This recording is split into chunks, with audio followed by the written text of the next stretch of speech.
Nascido em Campo Grande, Mato Grosso do Sul, em 6 de agosto de 1941, esse cidadão aqui, já, Moisés Mendes Martins, popularmente conhecido como Moisés Martins. Tradicionalmente também, né, tem a ideologia aí de tratar as informações da cuiabania, da velha cuiabania. Vou te fazer uma pergunta aqui, Moisés. O cuiabano está entrando em extinção? Eu não entendi a pergunta. O cuiabano, ele está entrando em extinção? Cuiabano, sim. Enquanto cuiabano nascido em Cuiabá. Porque tem muitas pessoas que vieram para cá e assimilaram e aceitaram Cuiabá de tal maneira que talvez seja tão importante quanto o Chape Cruz, vamos assim dizer, né? Mas a renovação do processo de migratório, ele promove isso em qualquer local, em qualquer lugar do planeta.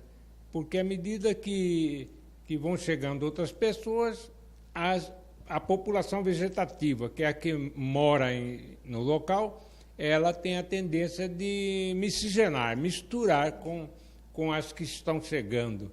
E aí, desse processo, pode existir como está acontecendo em Cuiabá, um processo de extinção gradual. Entendi.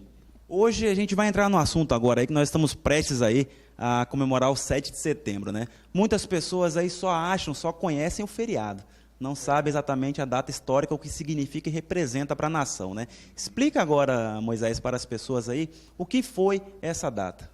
Olha, é um dos fatos mais importantes na história do Brasil, sem dúvida alguma, porque é o início de um processo de independência política, não uma independência como deveria ser, mas política. E nós precisamos também de fazer uma vistoria, vamos assim dizer, a fim de não fazer injustiça. No caso, por exemplo, do Tiradentes, dois estudantes que tinham lá no Monte Pellier, na França, que reuniam nos bares lá e eles pensavam no processo de independência do Brasil, né? Depois, com a vinda da família portuguesa expulsa de Portugal por Napoleão Bonaparte, eles aqui chegaram e, com a volta dessa família, ficou como representante de Portugal aqui Dom Pedro I. E Dom Pedro, ele se enamorou tanto do Brasil que ele achava que o Brasil merecia ser independente, uma nação independente. Quando ele foi para Santos e voltar de Santos para São Paulo, na beira do Ipiranga, ele tira a espada. Antes ele já tinha falado, se é para o bem, é felicidade da nação, diga ao povo que fico. Foi o fico famoso da história do Brasil. Então, perto das margens do rio Ipiranga, em São Paulo, ele tira a espada e dá o grito de independência ou morte, que foi justamente em 7 de setembro de 1822. E aí começa o Brasil a ter assim, uma noção de processo de independência enquanto nação. Mas isso ficou muito assim, superficial, não foi uma coisa profunda. Lamentavelmente, hoje nós vivemos uma pátria que, se ela não é escrava de uma nação, como seria o caso de uma colônia de Portugal, ela é escrava desses sabujos, desses políticos de má qualidade que tem aí. Alguns salvam-se, mas a maioria de péssima qualidade.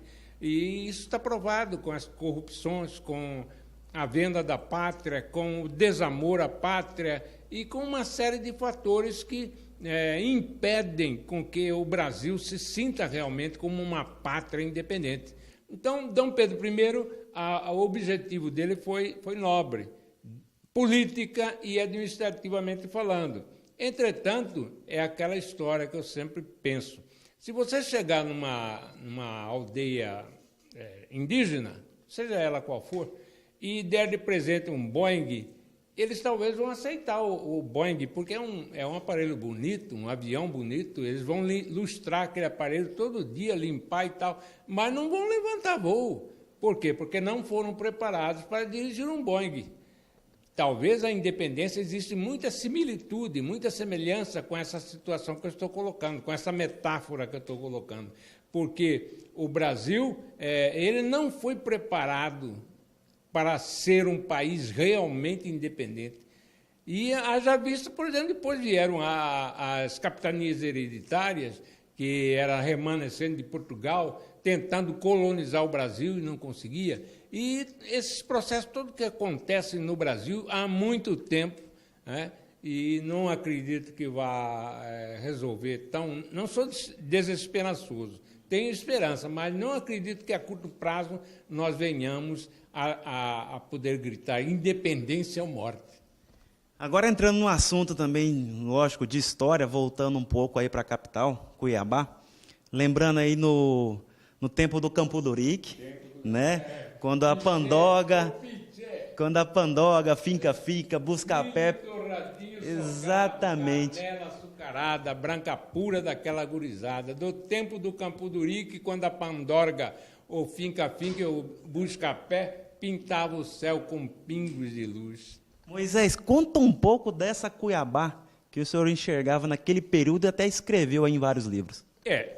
Veja só, você disse, eu nasci no Mato Grosso do Sul, em Campo Grande, e realmente, eu nasci em Mato Grosso, porque não era dividido ainda o Mato Grosso, e em Campo Grande eu nasci, mas vim de lá para cá, e o que eu vou falar não é falácia, não. A minha mãe trouxe o meu umbigo, naquele tempo usava isso, enrolado numa gaze, e ele está enterrado aí na Praça da Mandioca. Então, eu sou um cuiabano mesmo, de chapa e cruz e de umbigo. Então, a Cuiabá, eu estou com 74 anos e um mês, vamos dizer, né? E o que eu assisti de Cuiabá é só recordações boas. Uma cidade que há muito tempo foi criticada, gozada até por outros, pela maneira de falar, pela maneira de ser, pela humildade. Todas as minhas composições eu falo sobre isso, dando força veemente à questão de ser cuiabano, ter a honra de ser cochiponé. Lamentavelmente, o nosso palácio tem o nome de Paiaguás, que era o nosso inimigo maior, Paiaguá, e não do cochiponé. E eu acostumei a viver com esse calor de 40 graus, como nós estamos hoje, né? Tomando banho na beira do Cochipó, na beira do rio Cuiabá, entendeu? E como hoje alguns fazem ainda. Então, Cuiabá, ele era uma família, vamos assim dizer, onde os membros se conheciam até pela voz. Você é da família tal, né? Fulano de tal, exato. E por quê? Porque era um núcleo populacional pequeno, né? Essa época que nós vivemos, de 40, que eu sou de 41 para frente, até a divisão territorial, nós tínhamos no máximo 200 mil habitantes. Né? Moisés, tinha até uma época, um período que as pessoas, para querer saber de qual família que era, eles perguntavam assim, né? Quem é xamã, né? Chefe de quem? Né? E eles conheciam assim. Xamã é linguajar cuiabana, entendeu? É bonito, fica chacara, né? Chacara, xamã, e aí vai. Por quê? Porque o cuiabano, a língua cuiabana, o linguajar cuiabano, ele teve influência de vários povos, inclusive boliviano, paraguai. Depois da guerra de 1864, muitos paraguaios vieram e misturaram com os cuiabanos, né? Além do início, que foi Pires de Campos e Moreira Cabral, que trouxeram índios, ou melhor, que trouxeram negros, né? Essa raça forte e bonita, e o português, e miscigenaram aqui com os índios. Então, todos nós não podemos ter preconceito nem racismo, porque nós temos no nosso sangue, no nosso DNA, no ácido desoxirribonucleico, que é o DNA, nós temos os componentes dessas raças fortes, entendeu? Então, Cuiabá era assim. Cuiabá, como eu falo num dos meus livros, A Força da Fala no Dizer Cuiabano, que a pessoa emprestava xícara de café, xícara de arroz, de feijão do vizinho, para pagar depois, entendeu? lembro-me ainda que em Cuiabá não se preocupava com cerca de quintal, entendeu? Até ali é meu, daí para lá é fulano, não sei o quê, sou vizinho de ciclano, não tinha. Hoje em dia o cara briga por causa de 15 centímetros de terreno. Então, era uma cuiabania gostosa de se viver. Então, Cuiabá ele é riquíssimo de história, entendeu? Ele tem uma formação muito simples, porém honesta, trabalhadora, sempre soube responder presente, né? Você vê, nós temos presidente da República, né? Que foi, então, Gaspar Dutra, né? Nós temos um dos maiores nomes nas Américas, que é o Rondon, né? Marechal Cândido Mariano Rondon. Nós somos um povo muito abençoado, precisa dizer isso, precisa gritar isso. Nós somos um povo muito abençoado. Gente que fala de Cuiabá, que é quente, não sei o que eu sempre digo. Em Cuiabá tem 2 estações, a estação quente e a estação rodoviária. Você não é obrigado a ficar em Cuiabá se você está sendo castigado pelo calor. É isso aí, Jajá. Esse aí é o grande Moisés Martins. É pesquisador, odontólogo, escritor, músico. Ele, além disso, ele é membro aí ativo da Academia Mato Grossense de Letra, e eu não podia deixar de encerrar essa matéria com um trecho da música aí, Piché. Né? Até nisso, dá uma palhinha aí para o Jajá, Moisés. Milho torradinho socado, canela açucarada, eu estou emocionado.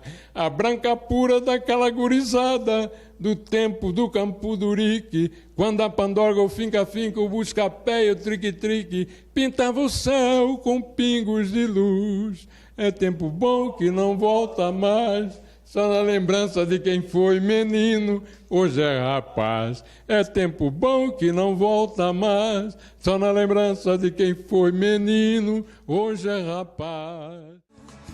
Canela açucarada, a branca pura daquela gurizada, do tempo do Campo do Urique, quando a pandoga, o fica-fica, o busca-pé e o trique pintava o céu com pingos de luz.